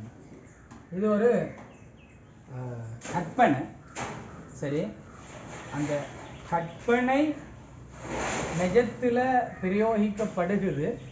ஆனால் உண்மையாகவே நாங்கள் இந்த சொல்கிற இந்த கன்செப்ட் வந்து ஒரு பொருளுக்குள்ளே போயிட்டு நம்ம தேடலாமன்ற ஒரு இடத்துல போய் தேட இயலாது. ஆனால் அந்த எஃபெக்டை கண்ணால் பார்க்கலாம். சரிதானே? பொதுவாக நாங்கள் கற்பனையோட சம்மந்தப்பட்ட நிறைய விஷயங்கள் படிக்கிறோம். சரியா? அதுலேயும் ஸ்பெஷலாக வந்து விளையுள் ரெண்டு வரப்போக்குள்ள அது ஒரு கற்பனை தான், ரியல் அல்ல. அது நம்மளோட கற்பனை. இது இவ்வளோ பேரையும் விளையுள் ஒன்று இப்படி தொழிற்படும். அந்த மாதிரி ஒரு கற்பனை தான் வந்து புவியீர்ப்பு மையம் என்று சொல்கிறோம். சரியா? நம்மளுக்கு ஒன்றும் இல்லை. இப்போ ஒரு பொருள் இப்படி இருக்குதுன்னு வைங்க. இந்த பொருளுக்கு ஒரு பொருள்னு சொல்கிறது பல துணிக்கைகளோட தொகுதி. நிறைய துணிக்கைகள், நிறைய பகுதிகள் உள்ள துணிக்கையில தொகுதி. சரிதானே? இந்த ஒவ்வொரு துணிக்கைகளுக்கும் ஒரு பாரம் இருக்குது. ஒரு அடிப்படை துணிக்கை நாங்கள் அட்டம் வரைக்கும் போக வேண்டிய அவசியம் ஒன்றும் இல்லை. நம்ம ஒரு மாலிக்யூல் லெவல் அல்லது 2-3 மாலிக்யூல் சேர்ந்த லெவல் என்று சொல்லி ஒவ்வொரு துணிக்கைகளையும் நாங்கள் கற்பனை பண்ணிக்கொள்வோம். சரிதானே? ஏன்னா துணிக்கைகள் நம்ம சொல்கிற நேரத்தில் நாங்கள் அட்டம் வரைக்கும் தான் போக வேண்டிய தேவை ஒன்றும் இல்லை. மொலிக்யூல்ஸோடைய நண்டுகள்லாம் அல்லது அந்த 2-3 மொலிக்யூல்ஸ் உண்டாச்சு. ஒரு 3 மொலிக்யூல் ஒரு துணிக்கை, 5 மொலிக்யூல் ஒரு துணிக்கை. ஏன்னா எல்லாத்தையும் வந்து நாங்கள் அடிப்படை வரைக்கும் போனீங்கன்னா துணிக்கை எல்லாம் கூடி, துணிக்கைகள் எண்ணிக்கை கூடி, பேச்சுவார்த்தைகளும் கூடி, அந்த அளவுக்கு போக தேவை. சரிதான்? நம்ம துணிக்கைகளும் குறிப்பிட்ட அளவை வச்சுக்கொள்வோம். அந்த குறிப்பிட்ட அளவுக்கு ஒரு பாரம் இருக்கு. இந்த துணிக்கைக்கு M1ங்கிறது ஒரு பாரம்னு வச்சுக்கணும். சரி, இந்த M1ங்கிற பாரத்தால புவியீர்ப்பு விசை M1Gங்கிறது இந்த பொருளை மேல தொழிற்படும். சரிதானே? இப்போ எந்த மேல வந்து எந்த பாரத்துக்கு ஏற்ப புவியீர்ப்பு விசை கீழே தொழிற்படுது.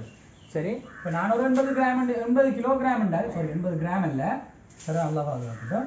80 கிலோகிராம்னு சொன்னால் அது புவியீர்ப்பு மையத்தால் புவியீர்ப்பு ஆர்முடுகளால் நாங்கள் பெருக்கினால் கிடைக்கிறது தான் என்னது? நம்மளோட நிறை. அந்த நிறை தான். நிறை என்றால் என்னது? நம்மளை பூமி எவ்வளவு இழுக்குது, நம்மளோட மேல தொழிற்படுற விசை அது. சரிதானே? அப்போ 800 நியூட்டனுங்கிறது என் மீது தொழிற்படுற விசை நம்ம பேசுவோம். அதே மாதிரி இந்த ஒரு துணிக்கை, ஒவ்வொரு துணிக்கைகளுக்கும் உள்ள பாரத்துக்கு அதில் புவியீர்ப்பு ஆர்முடுகளால் பெருக்கினால் அந்த துணிக்கையில மேலே எவ்வளவு விசை தொழிற்படுது என்று சொல்லலாம். இப்படி ஒவ்வொரு துணிக்கைக்கும் அந்த விசை தொழிற்படும். எங்கே தொழிற்படும்? கீழ் நோக்கி தொழிற்படும். அப்ப எல்லா விசைகளையும் நீங்க பாருங்க, சமாந்தர விசை. எங்க? கீழ் நோக்கி தொழிற்படக்கூடிய சமாந்தர விசை. கீழ் நோக்கி தொழிற்படக்கூடிய எல்லா சமாந்தர விசைகளும் யாருல தொழிற்படுறாங்க? ஒரு பொருள்ல தொழிற்படுது. இப்படி யோசிச்சு பாருங்க. ஒரு பொருள்ல பல விசைகள் தாக்கினால் அந்த விசைகளுக்கு நாங்கள் ஒரு விளைவுல கற்பனை பண்றோமா இல்லையா? இந்த ஒரு பொருளுக்கு 2 சமாந்தர விசைகள் தாக்கினால், இதுக்கு முதல் வீடியோவில் நாங்கள் பேசினோமே, இதுக்கு ஒரு விளைவு விசை ஒன்று இருக்கும் படிச்சோமா இல்லையா? அதுபோல ஒரு பொருள் மேல பல விசைகள் தாக்குற நேரத்தில் இந்த பொருள்ல எங்காவது ஒரு இடத்தை பிடிச்சி அதுவும் கீழ் நோக்கி அதே திசையில, ஏன்னா எல்லாம் ஒரே திசையில இருக்கிறதுனால அதே திசையில ஒரு விசை தொழிற்படும். இப்ப இது எஃப்ம் இது எஃப்ம் என்று சொன்னால் இதுல விளைவுல எவ்வளவு 2f அப்படிதானே படிச்சோம் ஒரே திசையாக இருந்தால் சரிதானே விளைவுல 2f ஆனா வேற ஒரு பாயிண்ட்ல தான் இருக்கும் அதே மாதிரி இது m1g m2g m3g m4g m5g ஆக இருந்தால் இந்த இடத்துல சரிதானே இந்த இடத்துல இதுல தாக்குற விளைவில் விசை எவ்வளவா இருக்கும் m1g plus m2g plus m3g plus m4g அப்படியே டாட் டாட் டாட் டாட் போட்டால் அவ்வளவு ஜிங்கிற அந்த விசை வந்து இந்த இடத்துல வெளிப்படும் ஜி அவ்வளவு பொதுவடுங்க பிள்ளை எப்படி வர போகுது m1 plus m2 plus m3 plus m4 plus m5 ன்னு சொல்லி அப்படியே போகுது into g சரிதானே இந்த m1 plus m2 plus m3 plus m1 plus m2 plus m3 plus m4 plus m5 plus என்று வரக்கூடிய அவ்வளவு பிளஸ்களையும் கூட்டினால் அதான் என்னது இந்த பொருளுடைய திணிவு சரிதானே அப்ப அந்த பொருளுடைய திணிவு நான் கேபிட்டல் M ன்னு சொல்றேன் அந்த பொருளுடைய திணிவு தர அந்த பொருளுடைய அதாவது புவியீர்ப்பு ஆர்முடுகள் பொருளுடைய திணிவு தர புவியீர்ப்பு ஆர்முடுகள் இவர் யாருன்றது உங்களுக்கு தெரியுமா தான் நிறை சரியான பிள்ளை அப்ப இந்த நிறை என்கிற விளையுள் வந்து ஏதோ ஒரு புள்ளியில இப்படி தாக்கும் அப்படி இது இந்த அவ்வளோ நிறைகளையும் விளையுள் நிறை தாக்கக்கூடிய இந்த புள்ளி அந்த பாயிண்ட்டுக்கு சொல்றது வந்து சென்டர் ஆஃப் கிராவிட்டி புவியீர்ப்பு மையம் என்று சொல்றோம் சரிதானே அப்ப புவியீர்ப்பு மையம் என்று சொல்றது வந்து அந்த இடத்துல தான் அதுல விளையுள் தொழிற்படும் அப்ப அந்த விளையுள் தொழிற்படுற இடத்துல தான் நம்ம ஏதாவது ஒன்று செய்யணும்னா செய்யணும் சரி இப்ப நம்ம ஒரு பொருளை இந்த பொருளை வந்து கட்டி தொங்க விட போறோம்னு வைங்களேன் அது நேராக தொங்கணும் என்றால் இங்க பிடிச்சி கட்டி தொங்க விட்டு சரி வராது இங்க விட்டு கட்டி தொங்க விட்டோம்னா என்ன செய்யும் இந்த இடத்துல T இருக்கும் இந்த இடத்துல W இருக்கும் இதுல டென்ஷன் இருக்கும் இதுல W இருக்கும் அது என்ன செய்யும் திரும்ப பார்க்கும் திரும்பி அது புறம் நேரா வந்துடும் அது வர விஷயம் நேரா வரும் வரைக்கும் திரும்ப பார்க்கும் சரி அப்ப இதை திரும்பாம நம்ம இழுத்து நேரா பிடிச்சு கொள்ளணும் என்றால் இதே ஃபோர்ஸ் லைன்ல நம்ம என்ன செய்யணும் அதுக்குரிய விசையை கொடுத்து மேல தூக்கணும் அது அப்படியே இது பண்ணும் இங்க பிடிச்சி வேலையில இங்க பிடிச்சி வேலையில வேற எங்கேயும் பிடிச்சி வேலையில சரியா புவியீர்ப்பு மையம் இருக்கிறதுக்கு நேரா பிடிச்சி தூக்கி எடுத்தால் அப்படி நேரா வரும் திரும்ப சரியா ஒரு கதவு இருக்குது அந்த கதவை வந்து நீங்க தூக்கணும்னு சொல்லி சொன்னால் அந்த கதவை தூக்குற நேரத்தில் ஒரு இடத்தை பிடிச்சி தூக்கணும்னு சொல்லி சொன்னால் அந்த பிடிக்கிற இடம் சரியா சென்டர் ஆஃப் கிராவிட்டியை மையமா வச்சுதான் இருக்கிறது அதுல நேரான அந்த கோட்டில் இருக்கணும் நம்ம அப்படி பிடிக்காம எங்கேயாவது ஒரு ஓரத்தை பிடிச்சி அந்த கதவை தூக்க போறோம்னு தூக்கினால் அந்த கதவு திரும்ப தொடங்குற நேரம் அந்த திருப்பத்தை நிப்பாட்டுறதுக்கு இன்னொரு வேலை ஒன்று நீங்க செய்ய வேண்டி வரும் தூக்குறது மட்டும் இல்லை திருப்பத்தை நிப்பாட்டுற வேலை ஒன்று செய்ய வேண்டி வரும் சரிதானே ஒரு பெரிய அளவாங்க இருக்குதுன்னு வைங்களேன் இப்ப அந்த அளவாங்க நீங்க இப்படி தூக்க போறீங்க சரிதானே சில ஆக்கள் என்ன சொல்லுவாங்கன்னா தொங்கலை பிடிச்சி இப்படி தூக்கிட்டு எடுத்துட்டு போகும் சரிதானே தொங்கலை பிடிச்சி தூக்கிட்டு எடுத்துட்டு போல அவர் ரெண்டு வேலை செய்யறாரு தூக்குற வேலையும் செய்யறாரு அந்த அளவாங்கிற சென்டர் ஆஃப் கிராவிட்டி எங்க இருக்கும் அளவாங்கிற சென்டர் ஆஃப் கிராவிட்டி நடுவுல இருக்கு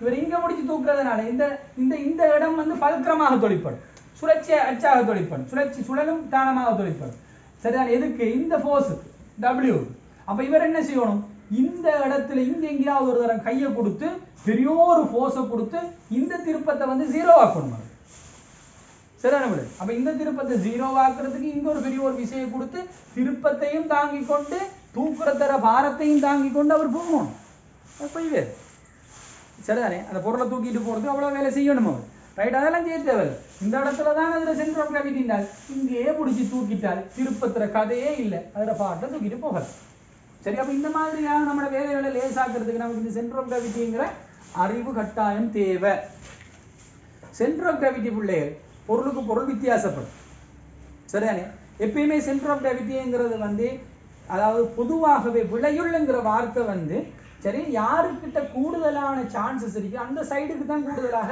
திரும்பும் சரி உதாரணத்துக்கு இப்படி சொல்லுவோமே ஒரு பொருள் இருக்கு இந்த பொருளோட மேல ஒரு விசை இப்படி தாக்குது ஒரு 5 நியூட்டன் சரிதானே ஒரு 30 பாகையில இந்த திசையில் இந்த பக்கத்துல ஒரு 20 நியூட்டன் தாக்குது சரிதானே உங்கள்ட்ட ஒரு கேள்வி கேட்கிறாங்க இப்படியே நடுவால ஒரு கோடு வரையப்பட்டிருக்குது 15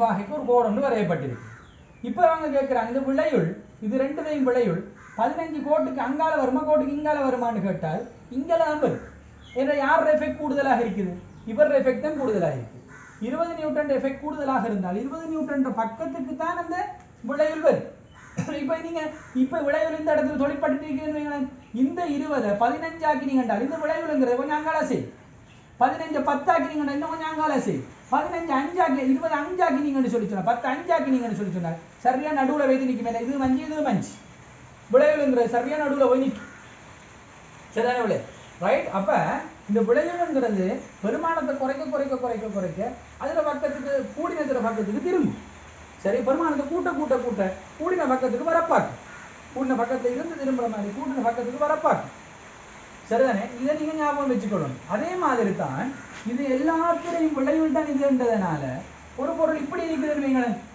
இப்படி ஒரு பொருள் இருக்குதுன்னு வைங்களேன் இந்த பொருள்ல சென்டர் ஆஃப் கிராவிட்டி எந்த சைடுல இருக்கும் என்ற ஒரு கேள்வி கேட்டால் ஷூரா இந்த ஏரியால இருக்காது எந்த ஏரியால இருக்காது இது ஒரு யூனிஃபார்மான ஒரு பொருளாக இருக்குமாக இருந்தால் அது பாரங்கள் வந்து சீராக இருக்குமாக இருந்தால் இந்த பகுதியில தான் பாரம் கூடுதலாக இருக்கு அப்ப இங்க எங்கேயோ ஒரு இடத்துல தான் சென்டர் ஆஃப் கிராவிட்டி வரப்போகுது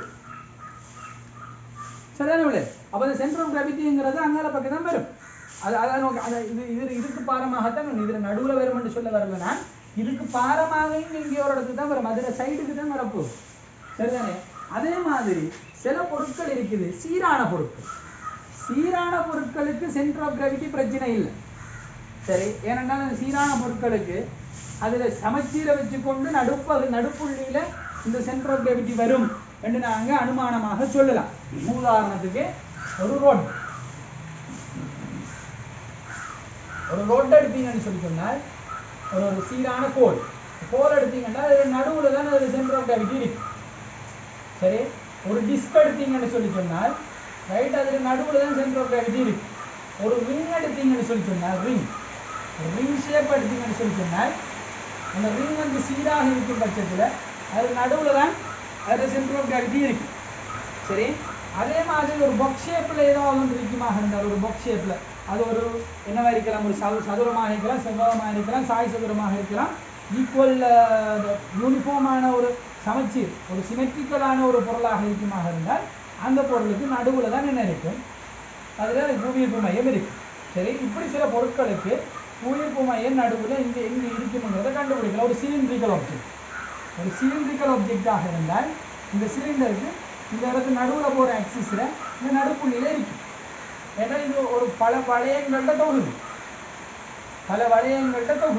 அது பல வளையங்கள்ட தொகுதினா நம்ம அவ்வளவு வளையத்திலையும் நடுவுல வந்து என்ன ஒரு சீரான ஒரு பொருள்ன்றதுனால இதுல நடுவுல சென்டர் ஆஃப் கிராவிட்டி இருக்கு ஒரு முக்கோண ஷேப்ல ஒரு பொருள் இருக்குமாக இருந்தால் சரிதானே இந்த பக்கத்தை நடுவால பிரிக்கிறதும் இந்த பக்கத்தை நடுவால பிரிக்கிறதும் இந்த பக்கத்தை நடுவால பிரிக்கிற இந்த கோடுகள்ல எல்லாம் இன்டர்செக்ட் பண்ணக்கூடிய இந்த புள்ளியில இருக்கு சீரான முக்கோணமாக இருந்து இந்த இடத்துல ஜி இருக்கு நடுப்புள்ளி அல்ல இது இந்த தூரம் ஈக்குவல் அல்ல சரிதானே இது மூணுமே இன்டர்செக்ட் பண்ணக்கூடிய இந்த புள்ளியில இருக்கு சரிதானே பிள்ளை அப்ப இது வந்து பொதுவான பொருட்களுக்கு நாங்க சென்டர் ஆஃப் கிராவிட்டி கண்டுபிடிக்கிறோம் இது மாதிரி உங்களுக்கு சென்டர் ஆஃப் கிராவிட்டி கண்டுபிடிக்க சொல்லி கேள்வி வரும் இப்படி பானா மாதிரி ஏதாவது ஒரு தந்து போட்டுட்டு உங்களுக்கு சென்டர் ஆஃப் கிராவிட்டி கண்டுபிடிக்க சொல்லுவோம் சரிதானே அந்த மாதிரியான சிச்சுவேஷன் என்ன செய்யறது இவ்வளத்துல இதுல சென்டர் ஆஃப் கிராவிட்டி இந்த துண்டுல சென்டர் ஆஃப் கிராவிட்டி இங்க இருக்கு இந்த துண்டுல சென்டர் ஆஃப் கிராவிட்டி இங்க இருக்கு சரியா பிள்ளை இந்த புள்ளியில இந்த சென்டர் ஆஃப் கிராவிட்டி இங்க இருக்கு அப்ப இவங்க ரெண்டு பேரையும் விடையுள் இரண்டும் சமனாக இருக்கும் பட்சத்தில் சரியான விடை இது ரெண்டும் சமனாக இருக்கும் பட்சத்துல சரி இந்த ரெண்டையும் விடையில் எப்படி இருக்கும்னு சொல்லி சொன்னால் இது WM வச்சுதான் MG இருந்தால் இதுவும் MG சரி அப்ப நான் உங்களுக்கு இதுக்கு முதல் வீடியோவில் இப்ப ரெண்டு போர்சஸ் இருந்தால் அவங்க ரெண்டு பேரையும் விடை சமாந்தர விசைகளாக இருந்தால் விடைகள் எங்க தொழிற்படும் என்றதை சொல்லித்தாங்க சரிதானே இவங்க ரெண்டு பேரையும் அந்த விசைகளை என்ன செய்யணும் இது பண்ணணும் ரேஷியோ பண்ணா ஒன்றுக்கு ஒன்று அப்ப ரெண்டையும் கொடுத்தா ரெண்டு சமபகுதிகளாக இது பிரிச்சு இதை மாற்றிக்கொள்ளணும் அதை மாற்றுறது ஒன்று இல்லை ரெண்டு ஒன்றுன்றதுனால இந்த புள்ளியில என்ன இருக்க போகுது 2mg இருக்க போகுது இப்ப இந்த புள்ளியில mg இருக்க போகுது ஒரே அளவு லென்த்னு வச்சுக்கொள்ளுமே இந்த புள்ளியில mg இருக்குதுன்னு சொல்லி சொன்னால் இது ரெண்டுக்கும் இடையில எங்கேயோ ஒரு இடத்துல தான் என்ன இருக்க போகுது விடையில் இருக்க போகுது சரி அப்ப இவங்க ரெண்டு பேரையும் விடையில் வந்து இது ரெண்டுக்கும் இடையில எங்கேயாவது இருக்கும் எங்க இருக்கும் என்று கேட்டால் அவங்க ரெண்டு பேருக்கு ரேஷியோ போடணும் 2:1 ரெண்டையும் கூட்டுங்க 3 சமபகுதிகளா பிரிச்சு போட்டுட்டு இவர்ல இருந்து குறைஞ்ச தூரம் பாரம் கூடினவர்ல இருந்து குறைஞ்ச தூரம் ஒன்றுக்குரிய தூரம் இந்த இடத்துல என்ன இருக்க போகுது அதுல விடையில் இருக்க போகுது எவ்வளவு இருக்க போகுது 3mg இருக்க போகுது சரிதானே பிள்ளை அப்ப இப்படித்தான் வந்து நாங்க என்ன செய்யறோம்னு சொல்லி சொன்னா இந்த புவியீர்ப்பு மையத்தை கண்டுபிடிக்கிறோம் இது விளைவுன்றதுனால, இது பாறங்கள்ல விளைவுன்றதுனால இதுதான் அதனுடைய புவியீர்ப்பு மையம். இந்த இடத்துல புவியீர்ப்பு மையம் இருக்கு. அப்போ பொருளுக்கு சம்பந்தமே இல்லாத வேற இங்கே ஒரு இடத்துலையும் ஒரு புவியீர்ப்பு மையம் இருக்கு. ஏன்னா இது இது இது இதுதான் கோடு, இதான் இந்த ரோட், இது ஒரு ரோட், இது ஒரு ரோட். ரோடோட உடம்புல அந்த பொருளோட உடம்புலயே இல்லை, உடம்புக்கு வெளியில தான் அது இருக்கு. இந்த மாதிரி மனுஷனுக்கும் இருக்கு. சரிதானே? சில சந்தர்ப்பங்கள்ல மனுஷனுக்கும் இருக்கு. சரி, ஒரு மனுஷனை நீங்க இப்படி கற்பனை பண்ணுங்களேன். ஒரு மனுஷன் இப்படி இருக்கான்.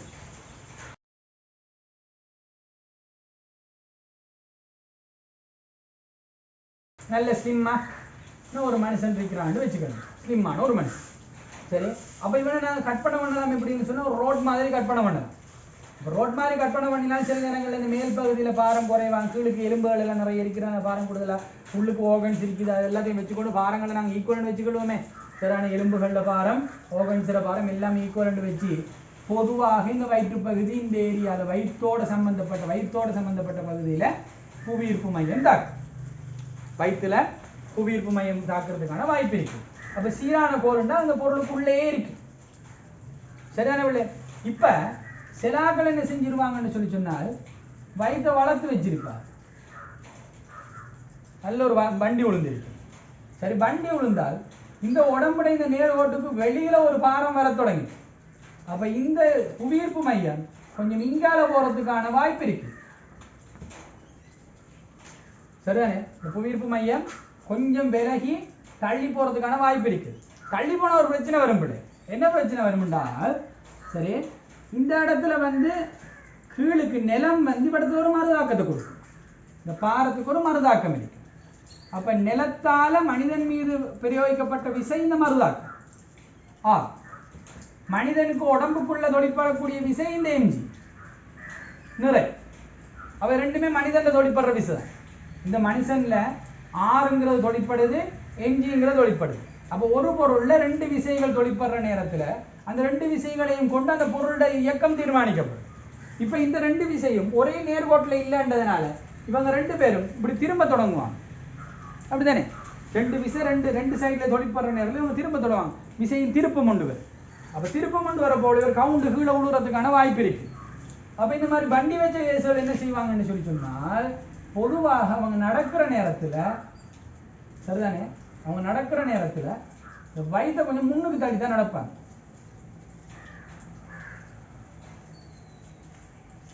வயிற்றை கொஞ்சம் நல்லா முன்னுக்கு தள்ளி தான் நடப்பாங்க.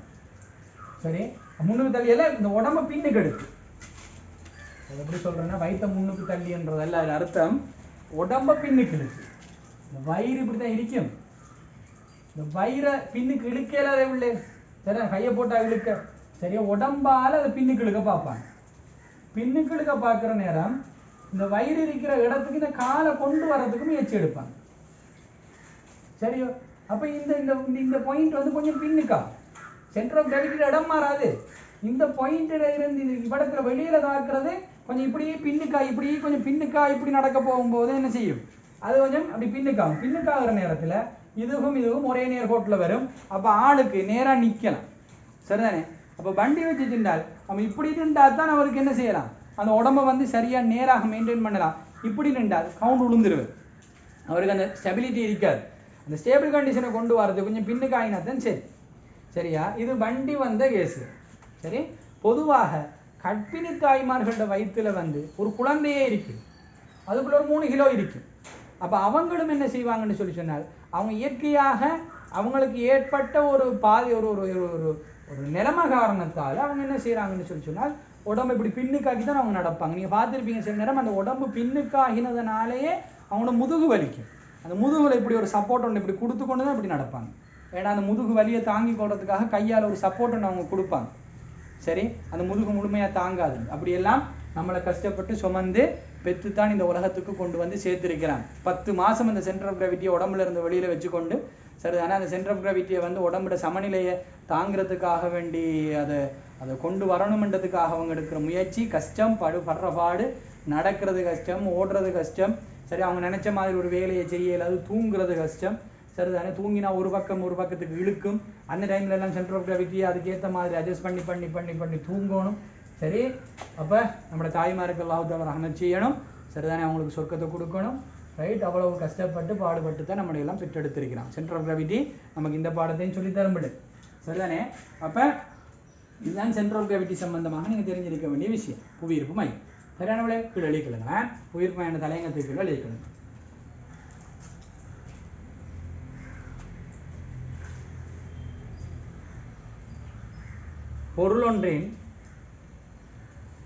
பொருளொன்றில் அமைந்துள்ள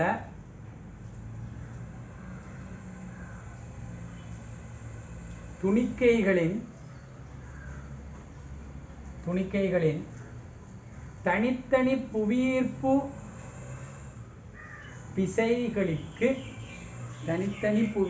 விசைகளுக்கு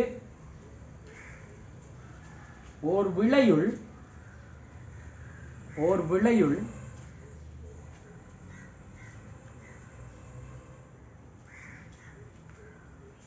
அப்பொருளின் மீதோ அப்பொருளுக்கு அருகாமையிலோ தாக்குவதை அவதானிக்கலாம்.